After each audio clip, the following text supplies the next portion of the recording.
Hello friends, this is Sakshi and you are on my YouTube channel Enjoy Learning with Sakshi Pandey। आज की video में हम कर रहे हैं क्लास 7 इंग्लिश का एक बहुत ही इम्पॉर्टेंट पोएम चिवी।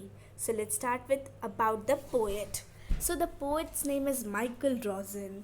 उनका नाम था माइकल रॉजन और and he was born on May 7, 1946 in London and his family included his father Harold and his mother Connie।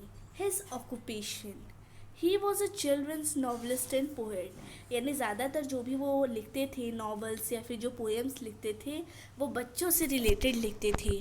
और जो पोएम हम उनकी पढ़ रहे हैं आज हुज नेम इज़ चिवी, ये भी बच्चों से आपकी ज़िंदगी से बहुत ज़्यादा रिलेटेड है, ठीक है। And he was a British.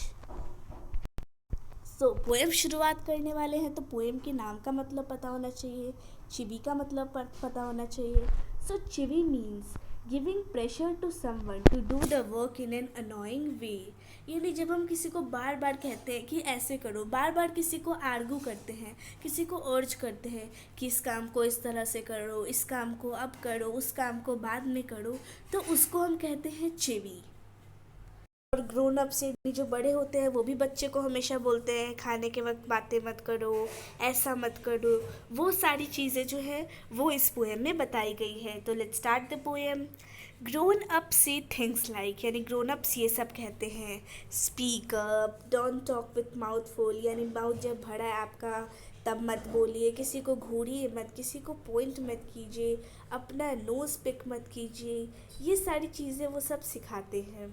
Sit up यानी बोलते हैं अभी बैठो, प्लीज़ बोलो, कम आवाज़ करो, डोर बंद करो, फीट्स को ड्रैग मत करो, बोलते हैं हैंकी रखा करो हमेशा अपने साथ। तो इन सारे सेंटेंसेस में what are they doing, they are urging us to do something. तो वही चीज़ जब हम किसी को बार बार प्रेशर डालते हैं, बार बार किसी से अर्ज करते हैं कि आप ये काम करो, so that is known as chivvy. Pull your socks up, और कुछ इंस्ट्रक्शंस दें कि सॉक्स निकालो, सीधे खड़े हो, थैंक यू बोलो, जब बड़े बात करें तो बीच में इंटरप्ट मत करो, फ़नी हरकतें मत करो। इस तरह से बहुत सारे निर्देश वो हमें देते हैं। Can't you make your own mind up about anything, क्या बच्चे जो हैं वो खुद से डिसाइड नहीं कर सकते कि क्या करना है? क्या बड़ों को ज़रूरी है कि वो बार बार हमें ये बताए? So now let's C summary of this poem. When the poet was 5 years old, his mother sent him to the nearby school for his early education। यानी जब पोएट 5 साल के थे तो उनकी माता ने उन्हें पास की स्कूल में भेजा पढ़ाई के लिए। As we are all familiar with the strict teachers of the primary schools as well as their rules in the class, हम सब जानते हैं कि जो प्राइमरी स्कूल्स होते हैं उनमें जो टीचर्स होते हैं काफ़ी ज़्यादा स्ट्रिक्ट होते हैं और रूल्स के प्रति तो कुछ ज़्यादा ही स्ट्रिक्ट होते हैं। रूल्स को लेके वो बहुत ज़्यादा ही सेंसिटिव होते हैं। Both the things are evil for the cute children of the school, और दोनों ही चीज़ें जो होती हैं, रूल्स भी और स्ट्रिक्टनेस, दोनों ही चीज़ें इन बच्चों की एवल बन चुकी हैं।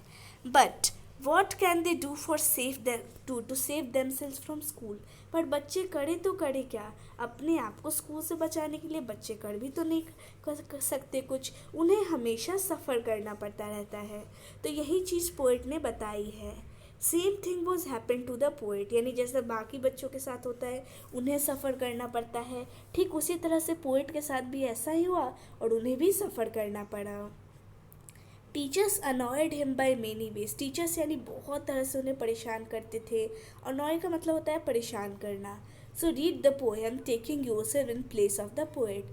तो अब आप पोएम को पढ़िए अपनी जगह, पोएट की जगह अपने आप को रख के, कि पोएट को जब सब डांटते थे तब उन्हें कैसा लगता था, तब आपको पता चलेगा जब आप पोएट की जगह पे खुद को रखोगे। Now let's see the hard words in the poem. The first hard word is drag, so it means to pull और पास स्लोली, यानी जब हम घिस घिस के चलते हैं पैरों से तो पेरेंट्स बोलते हैं कि don't drag your shoes, so that is drag. जब हम किसी भी चीज़ को धीरे धीरे स्लोली स्लोली पुल या पुश करते हैं या पास करते हैं तो उसे हम कहते हैं ड्रैग। फिर है इंटरप्ट, तो interrupt means to stop by breaking, यानी किसी भी चीज़ कोई चल रही है उसको हम रोक दें तो that is called interrupt. Next is stare, यानी किसी को घूरना, सो इसका मतलब होता है to look fixedly. So now our video has been finished. Wish you liked the video. Thanks for watching the video. Thank you.